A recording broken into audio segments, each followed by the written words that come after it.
And today our adventure will begin right here alongside the road, right here looking at this very large cotton field here in eastern North Carolina. I did find one little piece, a little shred of cotton left behind that they missed. But something is very interesting about this cotton field compared to others. And that is this one has a grave or a headstone of sorts right there in the middle of it. And there goes a bunch of cotton right there. Good afternoon, my friends. Welcome back to the channel. Hitch Hiking Yeti here. Thank you so much for joining me today. I really do appreciate it.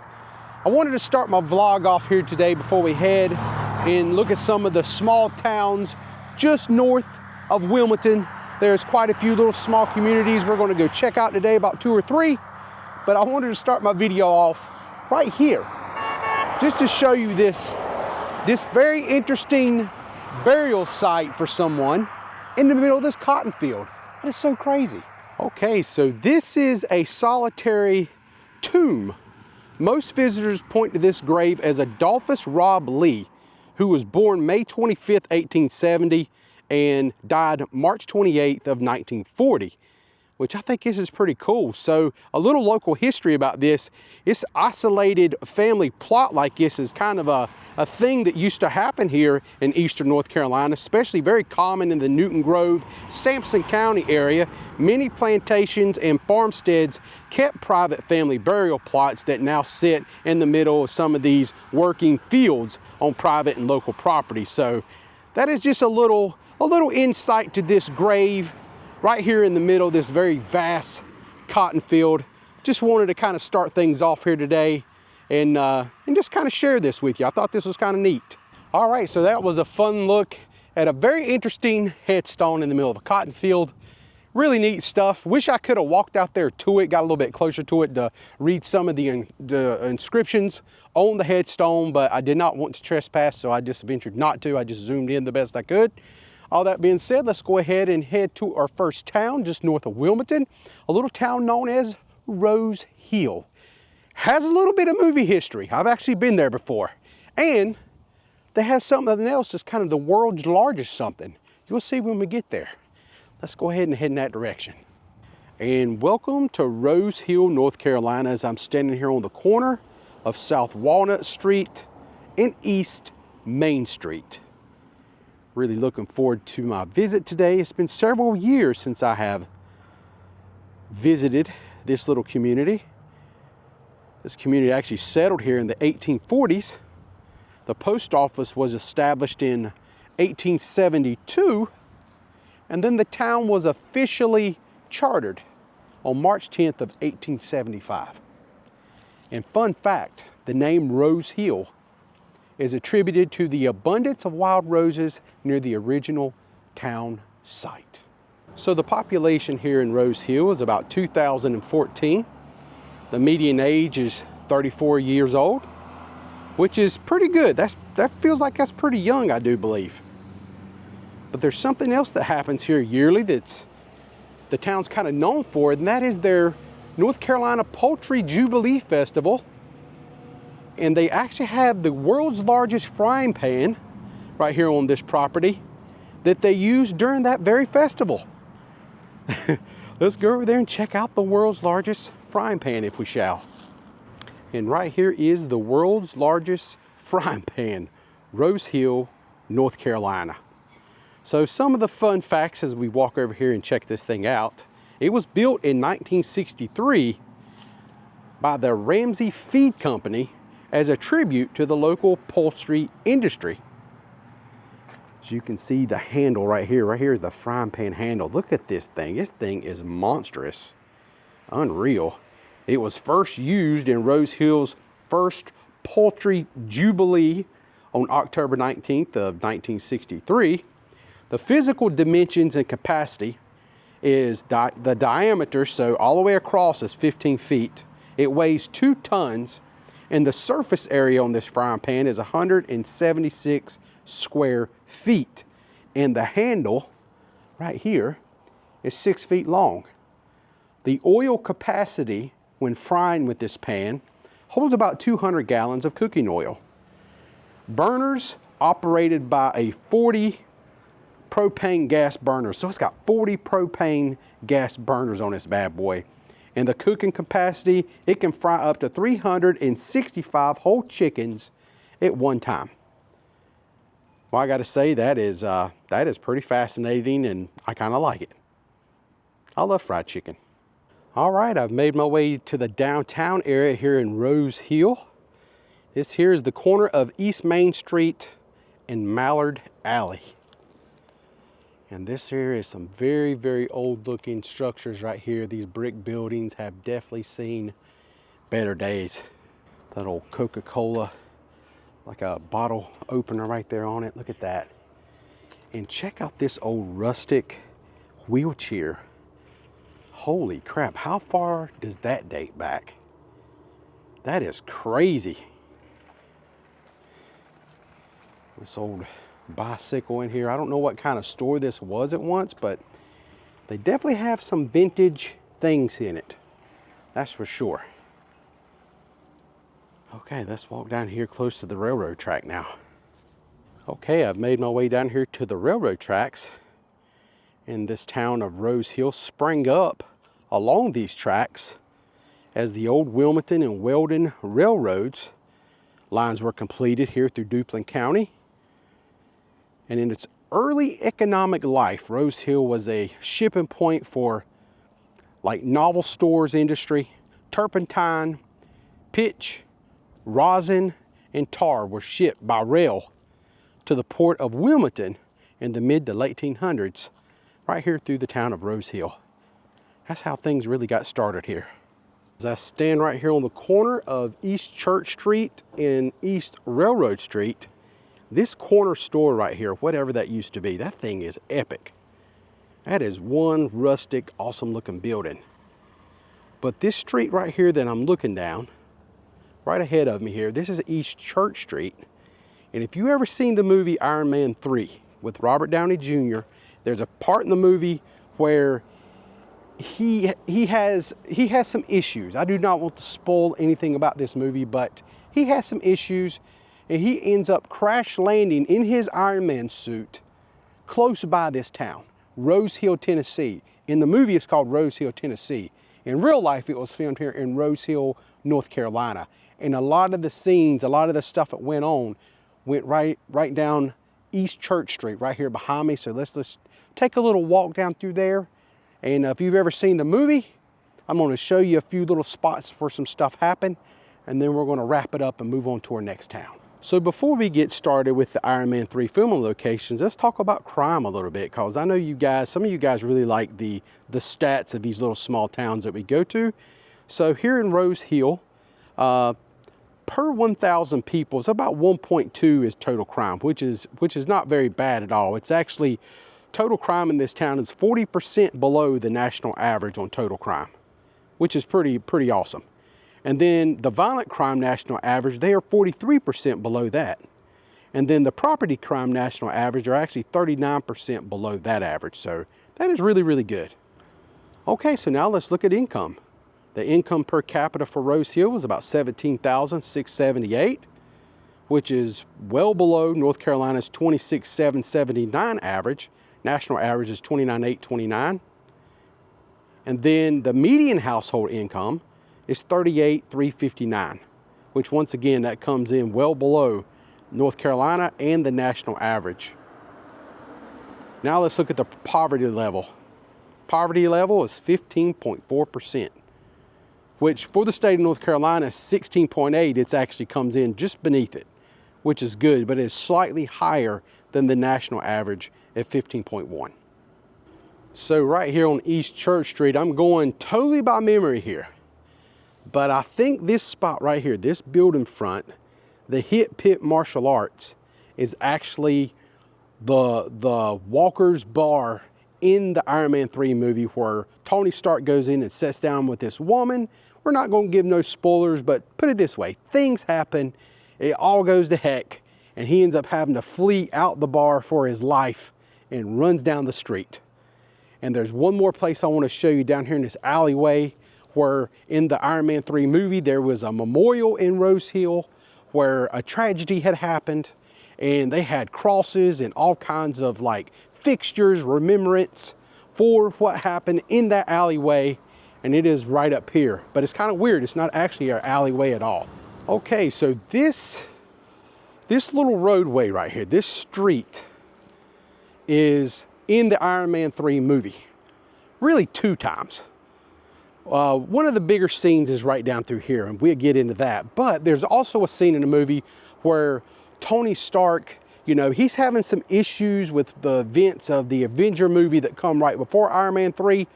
And, you know, he definitely has some problems.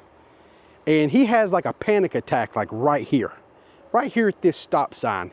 If you watch the movie, he actually kneels down. Robert Downey Jr. would have been right here in this area, right here about where you see these holes. And maybe even in the movie, if I remember correctly, you might even be able to see those holes in the wall.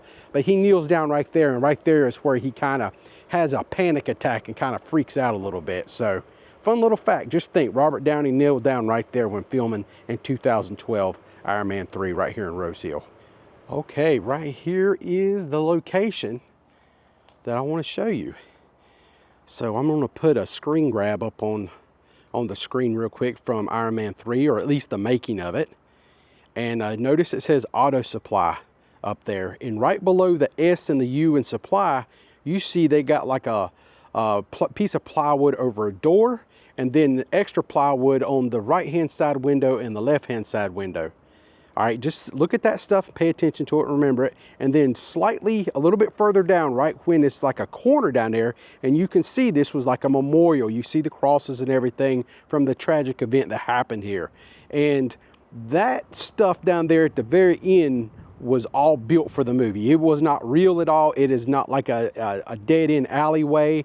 This is what it looks like today, by the way. This is it. Now, right here is the door they had boarded up. Right here is the window with the plywood. Right up here would have said Auto Supply right up there along that white cinder block building. Really, really neat. And then they just added on an extra little blowout door here, and then it kind of come across the street right here. The wall did, and it probably wasn't even real brick. I would imagine it was probably some kind of foam it just painted up to make it look like brick. But if you go back and I put that same photo up there, if you look at the bottom of the screen, you can see like some patchwork pavement, right? Do you see that patchwork pavement right down there at the bottom of the screen? And then this is what it looks like today. Right here is that very patchwork pavement that shows up. Right there it is. Still here to this very day. But this right here would have been about the location where the wall would have been constructed. Probably would have been a little bit further, because they had like an extra like blowout panel or some kind of doorway right here that was all, you know, blown up or blacked out. And then the wall itself would have just extended right across the road here. So there is your little Hollywood Iron Man 3 moment. Right here is where the memorial would have been filmed in the movie. Kind of cool. I was a big fan of those movies back in the day. I don't really watch this type of movies much no more. I did watch Superman here recently, and I liked it pretty good. But back in that time when those movies were out, I was a big fan of Iron Man. He was like my favorite Marvel superhero or whatever. And I was in Wilmington quite a few days, and I got to watch from a far distance away film some of Iron Man 3. They was doing like some wire work over the bay there, like right in front of the North Carolina battleship. Kind of in that area. They had people out there, and they was actually filming the scene where he saves everybody when they throw him out of Air Force One in the movie. No spoilers though, but that does happen in the movie, and I got to watch them film some of that from a distance, which was pretty cool. But all that being said, let's go ahead and move on down the road a little bit further to our next little town. And it has some really cool history to it too, because when we get down in there, we're going to talk about, some people says the GOAT of basketball was from Wilmington, North Carolina. If you did not know, his name was Michael Jordan. Well, his father, James Jordan, was from a little area.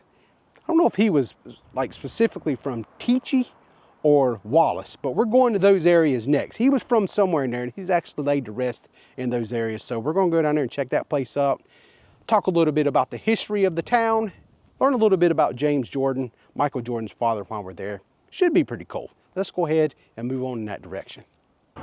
Okay, I've made my way down to a little area or a little town known as Teachey, North Carolina. The town was incorporated on January 30th, 1874, named after William Teachey, a prominent local farmer and landowner who donated the land for the railroad, which is just right here. This is pretty cool. And then right over there off in the distance is the post office. So the town of Teachey is very, very small. There's only a population of 558. The median age here is 39 years of age. So that's a beautiful house right over there, by the way. I love it. Very, very nice. Not a lot here. There is a old like abandoned store right over there. Nothing happening, it's closed. Then of course you have the post office. And then you have this awesome home right here. Look at that structure. That is epic. That is so beautiful. And the bad thing is, I think it's abandoned. I don't think anyone's even living there anymore. Let's put some numbers up on the screen. Let's talk about income. Income per capita here in Teachey is $16,116. It's pretty low. Not a lot of money. Median household income, $42,381. The national average is $55,322, and North Carolina is 48. So it is it's definitely below in both of those categories. And then when you look at the poverty level here, it's above the national average and the state average of North Carolina at 18.8%. So it's not the worst, but anytime you're above the national average in poverty, that is not something that you want to see on your stats, that's for sure. So all that being said, that is pretty much it for Teachey. Not a lot here, but I did want to stop by and document this little community before we move just a little piece down the road to the next town, which is known as Wallace, North Carolina, the hometown of Mr. James Jordan, Michael Jordan's father.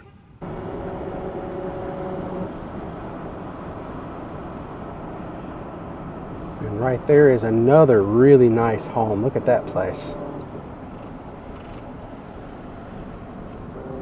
There's some good ones here. Okay, folks, welcome to the town of Wallace, North Carolina. Let's go over some fun facts as we dig into this little walk here in this cute little town. So Wallace was originally called Duplin Crossroads. In 1899, the town was renamed Wallace in honor of Stephen D. Wallace, who is an official for the Atlantic Coastline Railroad. I absolutely love the name of this store right here, the Traveling Gypsy.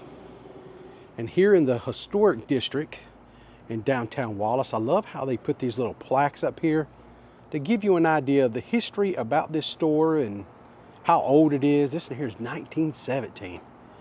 It dates back into the early days. The Traveling Gypsy. Love it. Boutique and home goods. And I gotta say, I like this coffee shop right here too. It's called Mojo Coffee and Cupcakes. And sure enough, right here's another plaque giving you a little history. J. Sheffield Building, White House Cafe, 1937. National Register of Historic Places District contributor of 1995. All right, I gotta say, this store right here, during my walk here in the area, is the oldest one that I've seen quite yet. Now you got to remember, Wallace, North Carolina was first incorporated in 1873, and this store right here, the TQ Hall building, is from 1903. So that right there is by far the oldest plaque I have seen at this point. Check out this little seafood market right here. Is this not cool? This is so cute. Now they're not open at the moment, but maybe at one time this used to be a gas station possibly. The only reason I say it because this little island right here, maybe that was some gas pumps. That was like a little sign that said gas on it, which now it's got a flounder hanging up there. And here recently when they was open, they had spots. 5 pound, 20 bucks. Yeah, this here is, what is the official name? This is called the Little Farmers Seafood Market. Yeah, I love this.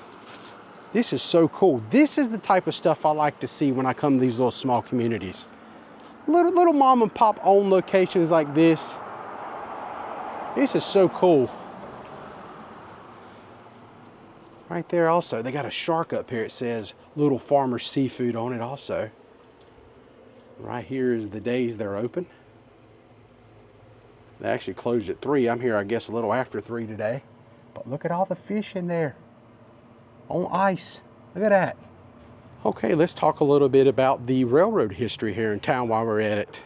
So the Wilmington and Weldon Railroad, once the longest railroad in the U.S., ran through Wallace and was central to its founding and the growth. The Wallace Depot train station has now been restored and now houses a model train museum, which we're going to head over there next and go check that out. I noticed right here on the side of this building is a really cool mural. Unfortunately, we can't see all of it due to they allow parking right here, but let's talk about population. So here in Wallace, you can tell it's a busy little town.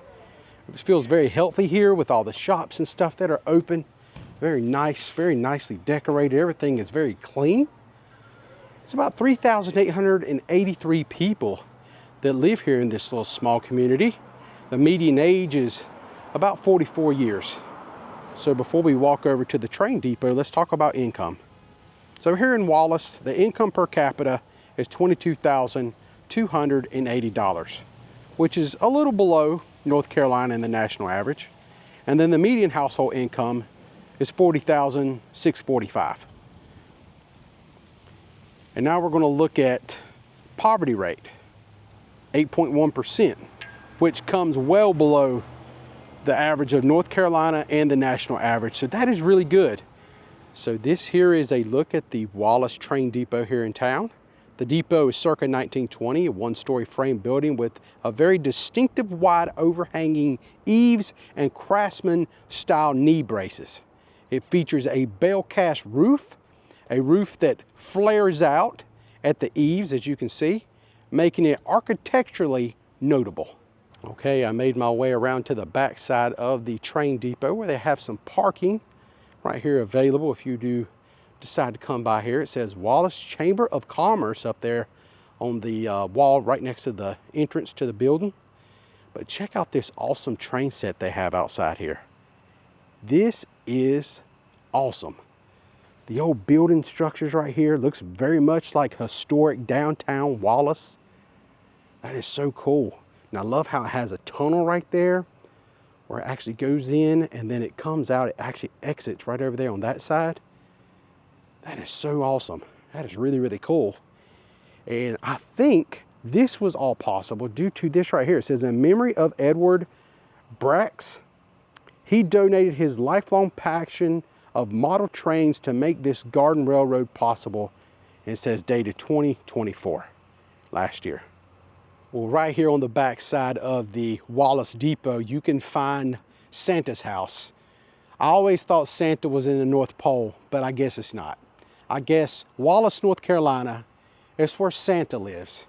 And even has a mailbox right here. Right there it is. Santa's mail. Santa mail right there. So if you ever want to know where Santa Claus lives, it's not the North Pole, folks. It's right here in Wallace. Atlantic Coast Line. They kept these old train cars here. A lot of times you go to these old depots and have a train museum or something, they normally only have like one caboose. But Wallace said, heck no. We're going to give you a caboose, which we see down at the end, and some cargo cars, baggage car. Yeah, man, they have it going on here. This is pretty rad. I like it. So I cannot leave Wallace, North Carolina without talking about James Jordan, Michael Jordan's father. James Jordan was born here in Wallace, July 31st of 1936. He was part of a farming community or family, like sharecropping and things like that. He was the father of NBA legend Michael Jordan, obviously. After serving in the U.S. Air Force, he worked at General Electric plant in Wilmington, North Carolina, which is where he raised Michael Jordan. And if we're lucky, at the very end of this video, if you stick around, I will try to make my way down there and show you the childhood home where the great Michael Jordan grew up. So unfortunately for James Jordan, he had a tragic ending to his life because he died by a gunshot wound on July 23rd, 1993. 2 weeks after he was shot, they found his body in a swamp in the town of McCall in South Carolina, which I just did a video there several weeks ago. And I even referenced this in that video. So all that being said, it was a very sad moment for a lot of sports fans who followed Michael Jordan's career, because he shortly, right after his dad passing, he ended up retiring to go play baseball for a while, and then he finally come back to the NBA and started playing again. I think he had a hard time with even thinking about playing basketball without his dad watching him, because they were so close and so tight. He was at a lot of his victory parties, like, you know, in the locker room. If you ever watch some of that old stuff or remember, James Jordan was always there being embraced by his son, Michael. And it was just such a crushing blow to people who followed Michael Jordan, because this was fellow North Carolinians. So people who lived here in North Carolina, they had some kind of connection with these people because they was one of them, you know, and they kind of lived vicariously through them. So it really crushed a lot of people, not just in North Carolina, but Michael Jordan had fans everywhere. So all that being said, let's go ahead and head over to the church where James Jordan is laid to rest, and say our respects, and then we're going to wrap our video up today. Thank you very much for hanging out with me today, as always. I really do appreciate it. Okay, so I've made my way out here to this small little church. I mean, you're out here in the cotton fields, but this here is where James Jordan Sr. was laid to rest, Michael's dad. And this right here is his burial spot. Right there it is. James R. Jordan, 1936 to 1993. And looks like somebody even put a basketball up there at the head of his burial place. And I have noticed this. This is definitely a family spot, because that's all Jordans right down through there. All family members. And I imagine that there is an empty spot right here to the right. And maybe that's where Michael's mom, because she's still living, Michael's mom, Dolores Peoples Jordan, is still alive. So maybe one day she might rest right here next to her husband. All right, I just want to take a moment to show this. I thought this was kind of a important part of the town of Wallace in this area with Teachey, which is just right down the road. And I just want to add this in. I was a big fan, and now I remember all this, you know, unfolding on the news back in the early 90s when I was in high school. Big basketball fan at that time, not so much today. But I don't know. I just wanted to come see this today for whatever reason. That is going to pretty much wrap it up for us today. I have made my way down closer to my home, Carolina Beach. Made a little pit stop here in Wilmington because I thought this would be such a cool way to kind of wrap up the video today. We talked about Michael Jordan's dad, James Jordan, being from Wallace.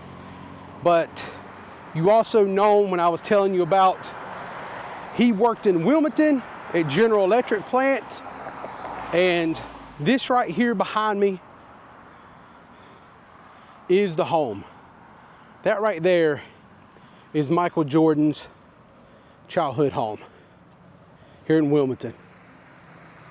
I have documented this home before in the past, but I just thought it would be a nice little bow to end the vlog here. And that's where we're going to do it. So that being said, thank you so much, as always, for watching. I really do appreciate it. Until next time, friends, I am the Hitchhiking Yeti, and I will see you in my next adventure. Y'all stay safe, and I hope to see you all again soon. Gordon Road here in Wilmington. It's busy. I'm walking way off the road.